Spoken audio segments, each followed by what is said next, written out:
The harsh economic times and the rising inflation is forcing schools to relook their budget and find out ways of cutting down costs as parents cry foul on the growing demands from schools to keep children in class. Despite the rising cost, the government has maintained the same amount allocated to pupils and schools, forcing schools to either operate on loans and credit or ask parents to meet the deficit. This has had an immediate impact on acquisition of learning materials, including books and stationery.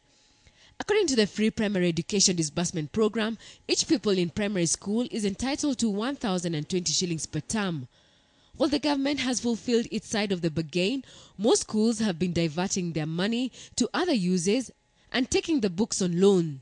The suppliers of these books and stationery now say enough is enough and will not issue books on credit.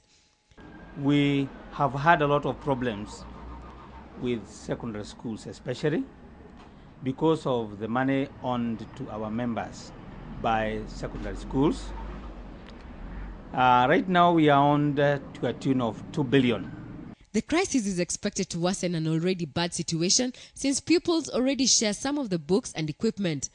The booksellers want the government to institute a forensic audit on disbursement of funds and surcharge schools that have abused procurement rules. Items that are supposed to have only one tender are normally divided into smaller tenders so that every tender is sold at 3,000 shillings. So from one bookseller, a school can get 15,000 out of a tender that would have costed only 3,000. The Ministry of Education now says a task force has been set up to look into the need to increase the Free Primary Education Fund. You can only expend the amount of money which has been apportioned in Parliament. You will come up against the Resource Allocation Commission.